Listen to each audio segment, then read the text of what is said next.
Welcome to the Voice of Counseling, presented by the American Counseling Association. This program is hosted by Dr. S. Kent Butler. This week's episode is the student perspective and features Madelyn Duffey.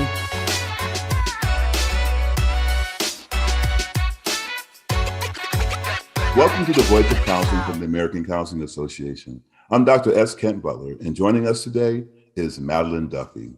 Madelyn holds an MS and an MA, and she's an NCC LPC associate. Currently, she's a doctoral student in the counselor education program at the University of Texas at San Antonio. She has served on the ACA Professional Advocacy Task Force and the ACA Awards Committee, and was the awards co-chair for the Sigma Alpha Chi chapter of the Chi Sigma Iota. This year, Madelyn serves on the ACA Graduate Student Committee as treasurer for the Sigma Alpha Chi chapter of Chi Sig, and she received the 2019-2020 Sigma Alpha Chi chapter of Chi Sig Outstanding Entry Level Student Award, the 2020-21 SACES Outstanding Master Student Award, and the 2021 TCA Outstanding Graduate Student Award. Madelyn's research interests include intersectional identity development, multicultural counseling education, historical trauma and trauma sites, feminist career counseling, and the mental health impact of political polarization. A Mellon Democratizing Racial Justice Fellow through the Department of Race, Equity, Gender, and Sexuality Studies at UTSA, Madelyn teaches Introduction to Women's Studies to undergraduate students, in addition to serving as a teaching assistant in the Department of Counseling. So with all that, let's bring in Madelyn. How are you? I'm good. Thank you so much. It's good. You've been very accomplished in your career so far. And so when did you receive your master's? Oh, goodness. So I received my master's, it must have been in 2020 in August, because okay. I went through my practicum during COVID. So that's how I put everything on a timeline now. All right. And so now you're in a doctoral program, and what led you there? So I went straight from my master's into a doctoral program. I love writing. I get excited writing. I knew that I wanted to pursue a doctoral degree because I wanted to research, I wanted to write, I wanted to get to teach master's students. So I went directly in after my master's program into my doctoral studies. So your master's level work, though, was in what type of a field of counseling? Yeah, so it was in clinical mental health counseling. Okay, cool. And so did you enjoy that experience? And what was that experience like for you? I loved it. It was really exciting. We have a big program at UTSA. I think there's about 200 master's students who go through the program. So I got to meet a lot of different people in my classes, hear a lot of different perspectives. The faculty was fantastic, and that's really the reason why I decided to stay at UTSA, because everyone was so helpful and welcoming and really amazing at developing students. So it was wonderful. So when you think about what you were doing in the classroom and what you were learning from your instructors there, it inspired you to want to be like them in some regards, huh? Absolutely. Nice. When you think about what you want to be as a counselor educator moving forward, what are some of the things that excite you? Yeah, so some of the things that I have taken from faculty and that I'd like to integrate into my future, hopefully, as a counselor educator, is being relational. I think that's really the foundation of everything we do and has helped me in so many ways. When my professors really get to know me as a person, get to know my interests, the things that I'm hoping to develop. And that's something that I am trying to do with students and that I want to continue to do, because that's really the foundation of everything. Nice. So your undergraduate degree was in what? Yeah, so my undergraduate degree was interdisciplinary. It was in Okay. humanities. I went to the University of Colorado. And for the humanities degree, you were only allowed to take a certain amount of subjects or of classes in one subject. You had to have two that you focused on, but they kind of capped you, wanting you to get a very broad range of different classes. So my two subjects that I had the most classes in were history and English. Okay. Okay. So you have a very extensive background, I see, in history. How do you think that's going to impact you as a counselor? It's something that has actually translated in a lot of really meaningful ways into my counseling, my teaching, my supervision. So after I got my bachelor's degree, I got a master's degree from the University of Mississippi in Southern Studies, which was So, also, okay, so let me stop you there. yes. You start off in Colorado. I don't know how Uh, you got there, wherever you started from before you got to Colorado. You went I'm from a Texas Colorado girl. to Mississippi. Oh, so you're a Texas girl, straight Yes. out. You went Uh-huh. to Colorado. From there, you went to Mississippi, Hmm. and now you're back in Texas. Now I'm back in Texas. I Okay, wanted to go out and see the world and meet new people, and I was fortunate to do that. So excellent. it was cool to live in very different parts of the country, very different experiences. Hmm. But when I was in Mississippi, the program, it was interdisciplinary, but of course, there was a lot of focus on um, civil rights, civil war, globalization in the South.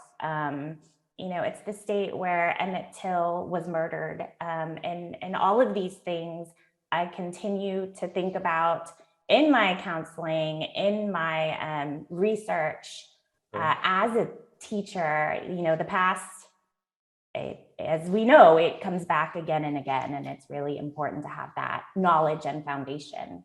So talk a little bit about that. Talk about history and talk about how those lessons that you learned have really continued to kind of inspire you to be the person that you are today. I think in terms of research interests, they have a pretty direct impact on my interest in historical trauma, in mourning, in trauma sites, and even museums.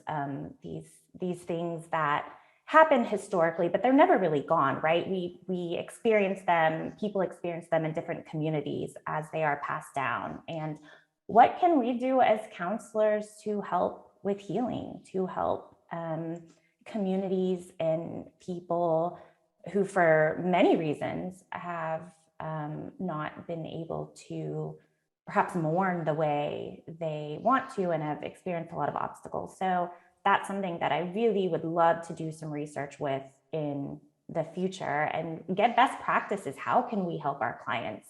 Yes.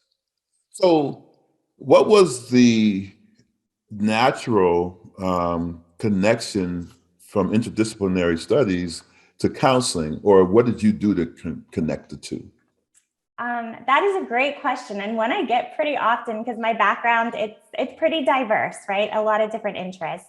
When I was in my first master's program, I thought I was perhaps going to work in museums, doing museum study, curation, whatnot. But as I was living in Mississippi, and before I'd had some prior experience working on political campaigns, so I knew I loved working with people. I wanted to do something that was values driven, that would be helpful. I left my master's program and I was kind of at a loss of what to do. Do I want to go into museums? Do I want to go back into the political arena? So I went to go see a career counselor. And I loved that experience. It was so helpful for me. And it's one of the things that really helped me decide, okay, how can I best use my talents and make an impact? Nice, nice. There's a couple of schools of thought when it comes to a student going straight from their master's program into their doctoral program. But there's also something to be said about students who have life experiences that kind of bleed into it. So maybe you don't have a lot of counseling experience outside of your master's program, other than the things that you do within your coursework. But what you do bring to the table, and it's a nice mix sometimes, is what you have been doing in the world, what you have been seeing. So I look at your travel experiences of being in different states, and what you were doing when you were in Mississippi seemed to have really inspired you to kind of work with individuals. So can you talk a little bit about that as a student? Because I do think that sometimes students look at students and say, oh, well, if she went through the master's program and is now going straight into a doctoral program, that's something for me. How do you see that, especially coming from your experience, with how that might kind of help or support or maybe not support you as a counselor educator? Absolutely. I think it is such a personal thing and such an individual thing that if you're a master's student and you're considering a doctoral program, there is a lot to think about in terms of uh, do you want more counseling experience? Do you want more life experience? Perhaps you've already had a career, and so you want to accelerate the process. I know for me, because time-wise in my life, I wanted to get going and get building my career at this Exactly. point, Right. which might have been different if I was 22 years old. So. Right. Right. So that's really good to know because I think that that's something that people need to take into consideration. Now, you said you went to a career counselor. What prompted you to do that in the first place? And can you talk a little bit about what that experience was like dealing with that counselor? Yeah, absolutely. So I got out of school, and I think other students can relate to this, but even my last semester, the question always was, so what are you going to do? What's next? How are you going to use this education that you Right. invested a lot of time and money toward? And there's anxiety around that. I know I was really nervous. I was nervous about making the wrong decision, about what kind of opportunities would be out there. Um, I think oftentimes we feel like we have to pick one career and that's what it's going to be forever. That's not how it is for every person. So I got a referral to a career counselor that someone I knew who had a good experience with. And so I thought it cannot hurt because what was going on was not making me happy or more fulfilled or going on my life path. So I went to the career counselor. And I will say during the first session, I wasn't sure about it. You know, you go through informed consent at first. You go through the administrative stuff. You don't instantly bond with the person you're talking to all of the time. And starting with the second session and the next few that we did, it was like we clicked. And there are certain things that really were helpful for me in terms of clarifying my values, clarifying how I wanted to live my life, what kind of schedule I wanted, how I wanted my time to be. I knew I wanted to do helping work. So what are my strengths and how could I best use them? So it started off with me being uncertain and it ended in a really positive way. Very good. Very good. So can you talk a little bit about what that counseling experience did for you? Because I think there's a lot of times students who are in master's programs, you know, they're asked, you know, maybe seek counseling to see how it is so that you can understand what your role will be as a counselor. What did it do for you in terms of learning how to build rapport or anything else that you picked up from this particular counselor? Absolutely. So the counselor was, again, and I use the word relational, but I think it's so important. We as counselors, we have to build relationships with our clients and build rapport. And that's something that once that was established, it helped me be more confident. It helped me really dig into the work that we were doing. And she guided me without telling me what to do. I'm sure she had certain ideas about what the best path would be, but she kind of let me come to those conclusions through the different activities that we would do and without judgment. And that was really helpful for me. Did that help you even to define some of the research that you wanted to do, the topic that you wanted to do as a counselor when you got there? Absolutely, it did. And now when I am interested in career counseling myself and career counseling research from a feminist perspective, I'd love to work with women and from different marginalized groups. I think that is so important and so necessary. And I know a big part of that is because I did have that positive experience with my own career counseling that I went through. Nice, nice. So how would you case that to beginning students in regards to that? What would you say to them in terms of maybe not a career counselor, but a counselor in any regards to support their growth and their development? What would you say to them? I would say if you have the resources, and many university campuses do have free resources, take advantage of them. Even if you don't see maybe a particular problem, like we are a strength-based profession. So it might just be, how can I grow and develop as best as possible? But go through the experience, see what it's like to be a client. See what is most helpful. And it's something that I think when you're on the other side of it, you're going to think back on, and it's going to be a great thing. You talk about feminist theory and some of the things the components of it that support you and your line of thinking. Can you help those who don't see the fit or the connection understand how those two meld together with counseling and feminism? Absolutely. So feminist theory, part of what it looks like is power and different power dynamics. And I think we see this in relationships, in the workplace, in the world right now, how people use power. Some have more than others in certain circumstances, how these bigger structural issues impact us all. And again, there's that saying, the personal is political. So it's looking at what's going on in our lives, what's going on in the world. And it doesn't 100% have to do with gender, right? You can look at it in a lot of different contexts, but it's noticing that the structures that we have in place, sometimes they might be more helpful to some than others. They might send certain cultural messages down to us. And how do we question those? And how do we work within the system while also challenging it when it needs to be challenged? Nice. So that's one of the things that I think social justice advocacy talks about in terms of challenging, the status quo and things that are going forth. How do you see that even building into someone who has a social justice perspective? I think one of the best things that counseling students can do, and that I've benefited so much from, is learning how to advocate, practicing advocacy. I think the word sounds kind of scary at first, because you think, oh, I have to, write a law, or what do I do? What is everything that it involves? But as counselors, we are social justice advocates, hopefully, and as educators.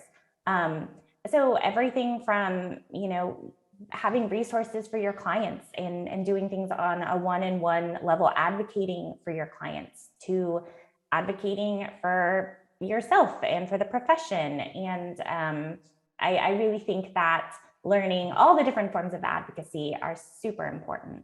I think this is good coming from a student. So tell me something.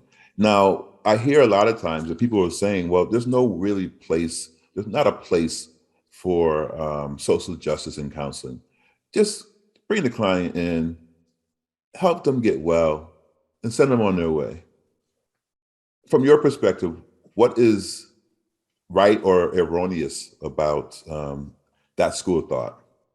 I think the issue with that school of thought is you can and you should work with your client and help them, live the best life they can, and with any presenting concern they have.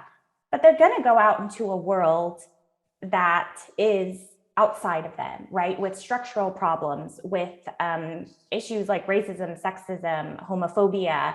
And so as all the great work you can do in the office, they're still going to go out and face all of these other issues. So you can't just handle it one way or the other. It has to be a multi-pronged approach. Oh, I like that. I always say this, and they'll probably get tired of hearing this on this podcast, but I always say, you can't help somebody get well and then send them back into broken systems. I love that. And so I think that is a part of understanding why the role of a counselor is so important. We really, we say it a lot, and people say, oh yeah, every career says that, but we really do have a pulse on how to change some of the things that are happening in our society. Mm-hmm. So you won several awards. So let me go there. what you were doing and how did you become so successful as a student to receive some research awards under your belt. Oh, well, thank you. Those are kind words. I think I'm naturally kind of shy, kind of introverted. I was never like the loudest person in a classroom, but I Okay. was really intentional about trying to build relationships with my professors and with other students. And Okay. so I think that really started it out. I let them get to know me a little bit as a person, even when it was uncomfortable to speak up.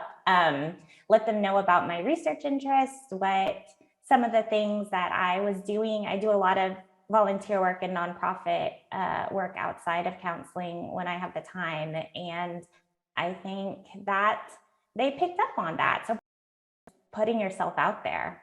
About there. Okay. So another thing that I think as a student, I would like to ask you to kind of to embellish upon and talk about is that notion of I'm shy and I introverted, because I am as well, and believe it or not. And so tell me about how someone who goes into the classroom, or what would you say to a person who goes into the classroom and doesn't have their voice yet? How do you help them find their voice? And what would you say is the beauty of finding your voice? Absolutely. I think this is a great question. And I would say to the counselor educators out there, part of it is our responsibility to create that atmosphere where people feel safe and secure to speak up. Okay. And as a student, it's also our responsibility to put in the work to do these things while our professors are giving us the platform to speak up. So part of it is baby steps, right? You're not going to go in the first day and perhaps do that, but Give yourself permission and grace to kind of Mhm. step out there, right? A lot of times people, I think, are waiting for somebody else. Oh, they said the same thing I would have said or whatever have you. And so they're willing to go with that. But I have to believe sometimes that, yes, they may have said something that might be similar to what you might have been thinking, but you also have your own thoughts as well. And I think those are important to contribute to the conversation as well. How do you feel about that? I think grace is so important. Knowing that, and we might not always say things the way we wanted to, and after the fact, that's okay. Nobody does in any classroom. Your peers are still going to benefit from hearing your voice. We need as many voices as possible in this profession. We need to hear different opinions. And so I know as a instructor, I teach over Zoom, and what I tell my students at the beginning, because I have them fill out an introductory form, and a lot of them will say, I don't like to speak up, I'm shy. And I say, well, start by writing in the chat. If you're not comfortable speaking up at first, do that. And then I see after they write in the chat and hear more people speaking up, it helps them to later on be able to use their voice in the way we all want to eventually. So In your estimation, why do people fall back on shy and that their voice is not important? What do you think as some of those underlying things? If you were to do a research study, what would it be to help pull that out of individuals? that's a fascinating question. I think it can come from a lot of different areas. Part of it can be cultural. I know women aren't always taught to speak up or to assert their opinion. And that could be true for people from a lot of different backgrounds. I think part of it can be socialization. And I think part of it's very personal, just different being afraid. Honestly, I know I am sometimes. I don't want to say the wrong thing or I don't want to look dumb. And the more I speak up, the more comfortable I get. I mean, I'm on a podcast right now. That's something that I would not have done Yes. a few years You ago. would have done that a few years ago. Okay. All right. Mhm. And so finding your voice has power, isn't it? Absolutely. So let's stay with the student thing for a little bit. After the break, we'll talk a little bit more about your ACA experiences and things along those lines. But I would like to hear from you in regards to what courses really kind of sung to you, spoke to you, made you say, yes, I want to be a counselor? And what are you gravitating towards to want to teach when you become a counselor educator? And I guess the other part of that would be, what did you take from your instructors that you would want to bring into that? Or what new things would you bring to the table as an instructor of that course or courses? Absolutely. So a few courses really stood out to me. One was my theories class, and I took that my first semester. And so it was a little overwhelming at first because you're just in the program and then there's all these different theories. Boom, boom, boom, boom, boom. Exactly. It really worked for me though, because I contextualize many of them in my brain in a historical. So if I was looking at psychoanalytic, I was also thinking about what was happening during these times and as we progressed. And that helped me to kind of remember and better understand different theories and become really interested in them. I would say my multicultural counseling class was wonderful. I know people have different experiences with that class, some positive, some not positive. I had a great class, and it's something that I hope to teach one day. And I took a class on domestic violence and child abuse, which was so helpful. And it really made me think about our clients in communities that we can serve. And I'd say, finally, my career counseling class was wonderful. My instructor, she brought in individuals from different careers who were struggling and really let us know the impact of career counseling, how it Benefits. helped. Yes, yeah, definitely. And so when you see yourself in the classroom, well, I don't know where you are in your program right now. Are you at the point in your program where you had imposter syndrome kind of come in and visit you for a minute? Definitely. And I think it comes in and out a little bit, but definitely when I started off, my cohort members and we all talked about how we had some imposter syndrome. It was helpful to hear other people had it too. And we worked through it.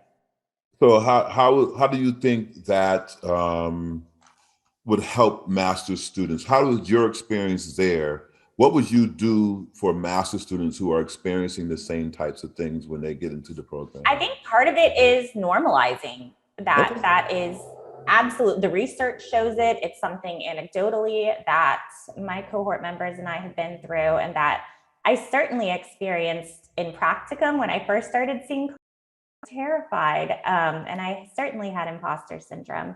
So it's something that many people go through, and we want people to care and to be conscientious and not to come in with this bravado thinking that they already know everything. But we also want to instill confidence in our students that they're there when their clients need them, and that we're always working to improve. So in going through a system of self-doubt and things along those lines that come from that, how did you grow from that experience? What was it about that experience that once you were able to grapple with it, especially you said you talked with your peers and things along those lines, what was that aha moment that made you realize that, okay, I can do this, and I'm not going to let this imposter syndrome get the best of me? Well, I definitely grew in confidence, which is huge and so important, and something we want to instill in our clients and our students. Mm-hmm. I think there were different points. So in my master's program, when I went through practicum, I was so worried, what if I say something or do something? There's an actual human being right there who I'm providing counseling services to.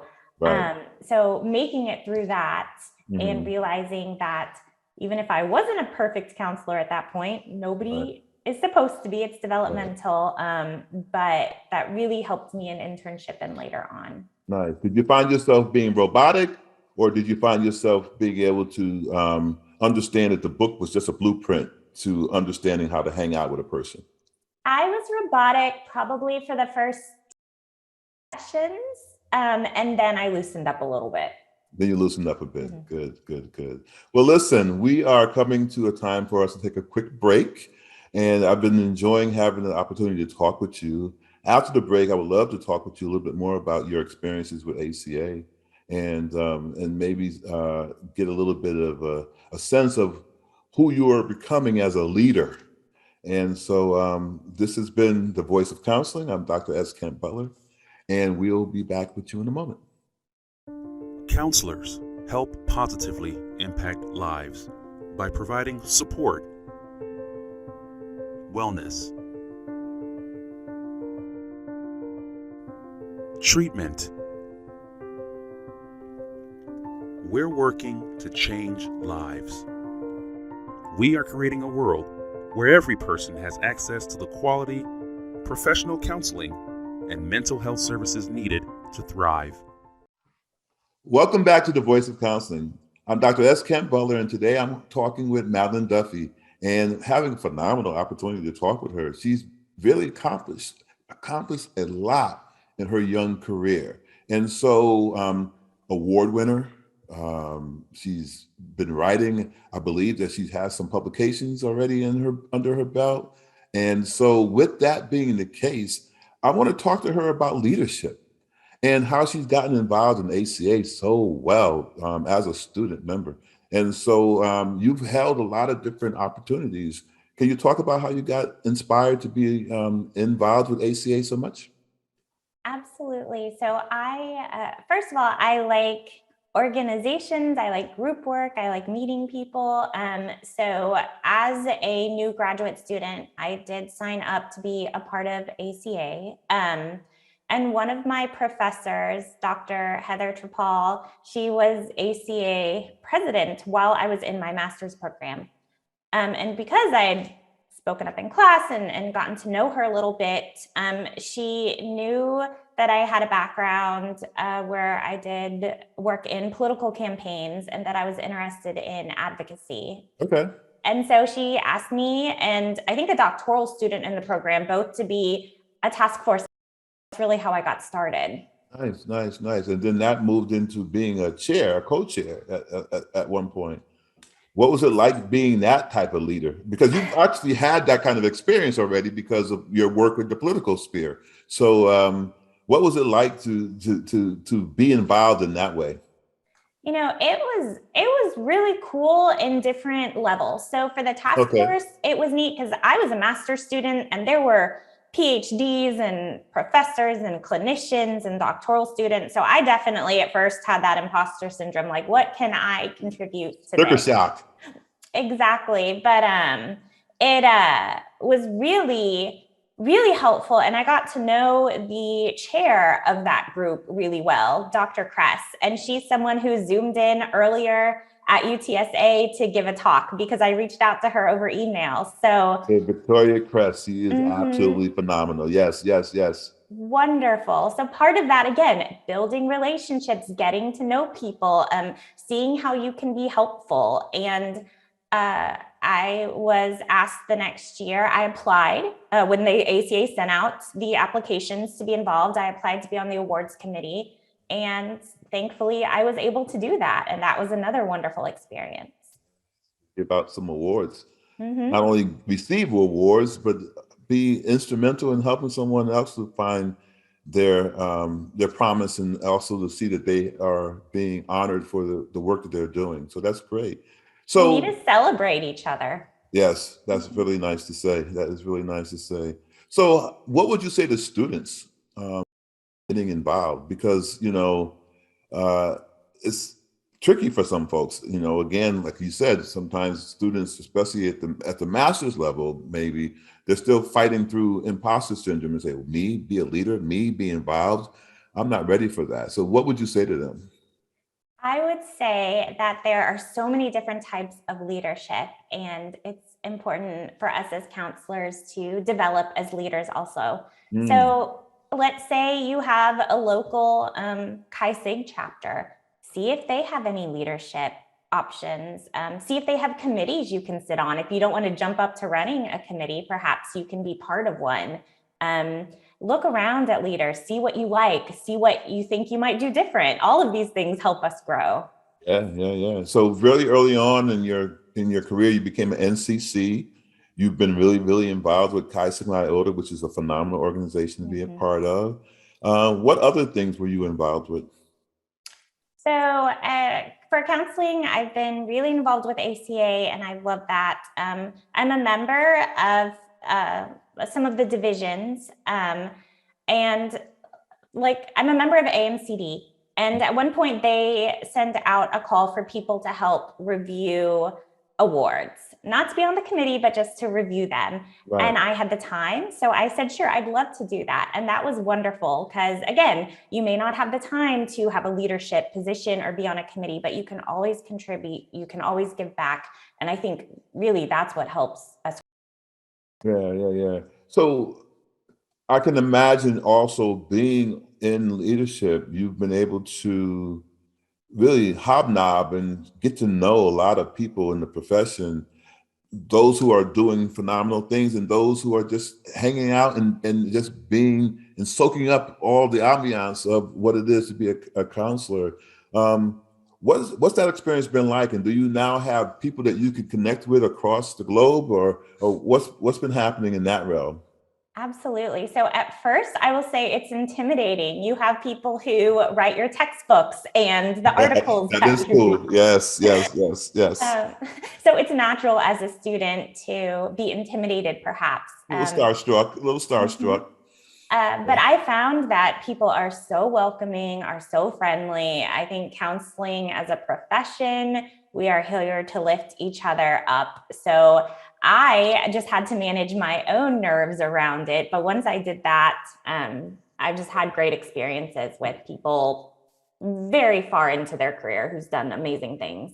That's good, because I mean, I remember when I was a student, I was tie-tongue, talking with certain people, because like you just said, I had I actually had written in my papers their research and the things that they were doing.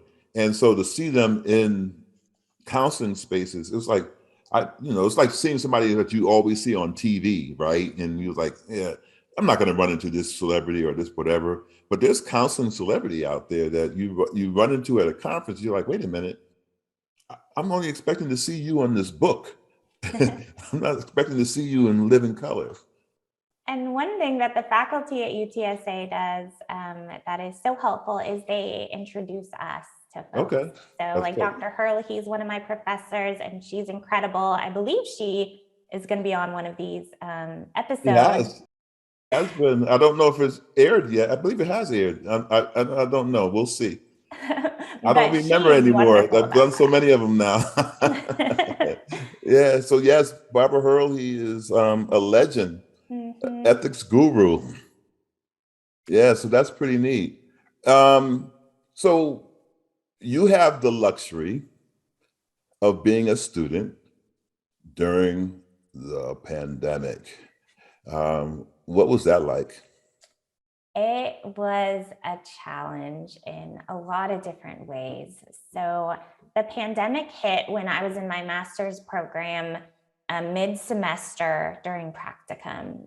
So I started off counseling in person, and then we pivoted to online for the second half. And it's something that I definitely had to adjust to. And now I'm so thankful I can do, because I don't know if I would have learned how to do so otherwise.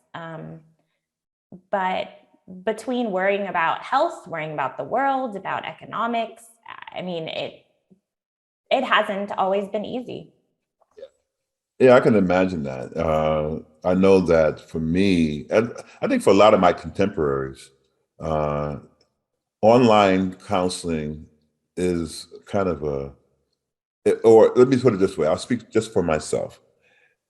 I saw no hope for it to be something that could stick, right? And so I went kicking and screaming into that dark night when it comes to doing it online.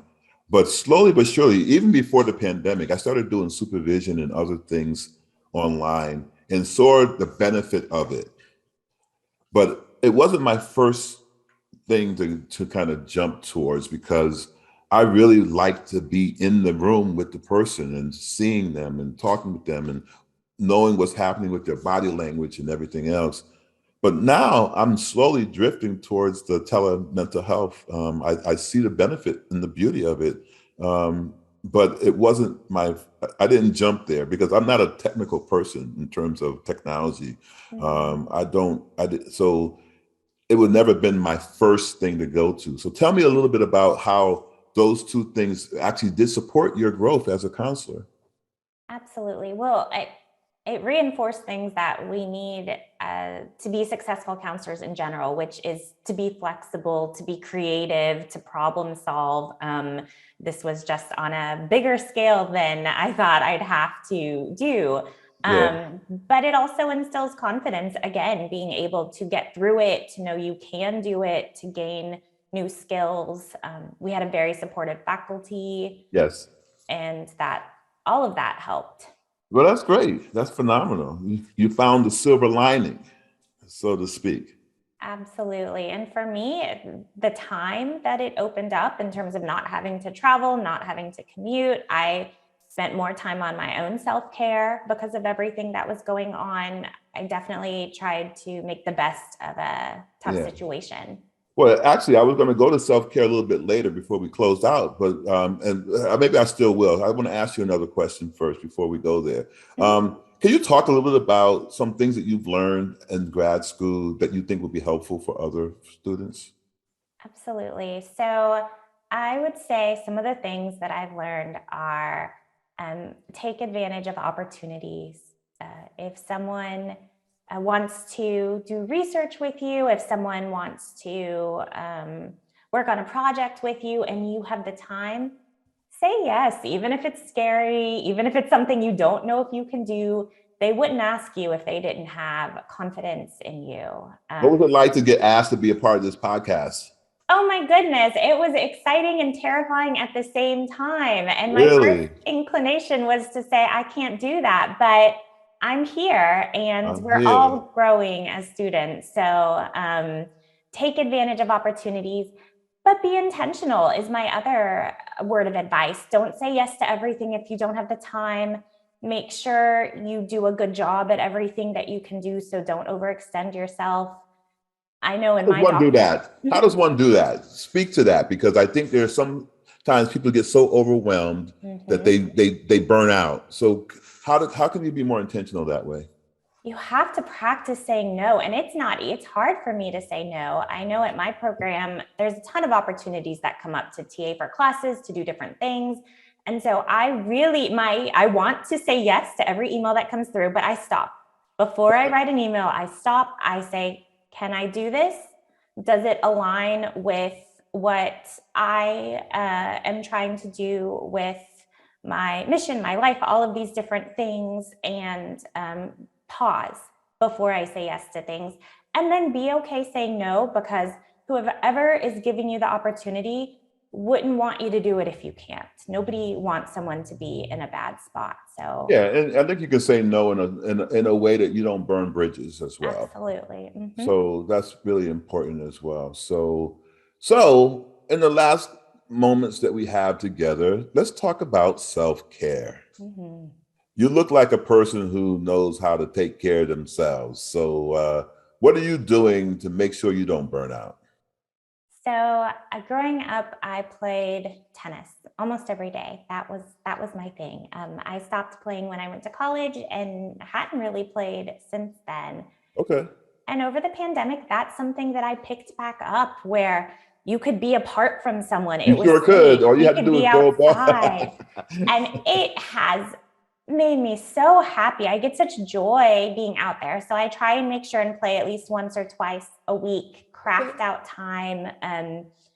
I love to be outside. So whether that's just sitting outside, doing work outside, walking, for me, that really helps with my mood and just to make me feel connected. So I love watching tennis. Mm-hmm. I understand it backwards and forwards from the television screen. Okay. Maybe sitting watching it in a match. Can you tell me what it's like having a ball fired at you? The only time I ever get nervous is sometimes when I'm up at the net hitting a volley and someone's right there hitting it at me. I will say I get nervous for a minute, but I've been hit by tennis balls before and I've always been okay. So I think I'm just... Well, I guess my question also stems from the eye-hand coordination piece. I'm like, because I could sit there and be really angry at the screen and say, how did you miss that? And all this other stuff, and they overhit it or they don't hit it hard enough and it hits the net and all these other things. How does one that's a skill that I would have to get on the actual tennis court to really see for myself. But the ball looks like at times that it's coming too fast and too furious. So how does one kind of deal with that? How do you make that work? A lot of practice. And tennis is fun because you're syncing your body with your brain. So you're thinking, I need to move this way, but I need to be very strategic with where I hit and what I do, all these things while it's moving quickly. So that's part of the fun of it. So when you hit the ball, you pretty much know how the person can hit it back towards you. Mm-hmm. So you're they can't thinking ahead. Right. So they can't really trick you too much. I mean, you see them sometimes they get it, they are able to like change the direction of the ball for a little bit, but that's few and far between because you are strategically hitting the ball in a way that they have to hit it back in a certain kind of way as well. Mm-hmm. Okay. What can we add to that in terms of counseling? What have you learned from tennis that actually is something that benefits you as a counselor? What a great question. I think part of it is to have a plan to practice, right? Know your strokes, know what kind of player you are. So whether that has to do with the theories that you use, your outlook on counseling, really know yourself. Okay. And then being able to be creative, like what if they hit it in a place you didn't expect? You still got to get there. You still got to hit it back. Yeah. So the harder part of that question might be this. You saw yourself as a counselor, or you see yourself as a counselor. Mm-hmm. You saw yourself as a tennis player. How do those two things kind of coincide? What skill set did you have as a tennis player that you see playing itself out in your counseling role? I think two really come to mind. One is just this tenacity to keep going, whether you're winning or losing, good matches or bad matches. You keep practicing, you keep playing for the love of the game. And the other part is being able to have that grace for yourself that we talked about before, because you're not going to win every match. You do the best you can. If you're playing doubles, you work with your partner, you collaborate. And I think those are really helpful and align with counseling. Nice. Are there any new developments in the counseling field that you're excited about? I think in terms of new developments, I'm just excited with how we are continuing to embrace cultural humility, multicultural counseling, being able to look at the world and look at clients and think more structurally than perhaps we have in the past. Do you think that living in Texas is tougher as a counselor with all the things that have been happening in that community? Yes, definitely. I know I teach through the Department of Ethnicity, Race, Ethnicity, Gender, and Sexuality Studies. And right now there's questions about what we can teach, what we can talk about, even at the university level. That's in the news. And I love where I'm from. And there's a lot of challenges. If you had the ear of a politician right now, what would you say to them? I would say let students learn, let professors teach that we need to talk about race, we need to talk about gender. Whether we talk about it or not, history is what it is. These facts are out here, and we should really They're out here. ourselves. They never went away. They have never gone away. Excellent. So what do you love about being a counselor? I love the community. I love that We want to build each other up. I know this is something I've experienced with my cohort. We're always nominating each other for awards or co-presenting or trying to really help one another in different ways. And I think that expands to the profession in general. So there's altruism also in being a counselor. Phenomenal. So my last question for you is this. What gives you hope? Not only for yourself, but for your fellow student and the counseling profession as a whole? What gives you hope? What gives me hope is the people I meet, the students that I get to TA for and teach and supervise, my cohort, my instructors. We are a phenomenal group of people. I don't know if we always pat ourselves on the back the way we should, but counselors are doing such good work, such hard work. And that's what gives me hope is the people involved in our profession. Yeah, there's a song that you just made me think of just now. And you just throw the words in there. It says, counselors are doing it for themselves. And I can't remember the name of the song or the lyric, except for I just threw in that part of the lyric. Counselors are doing it for themselves.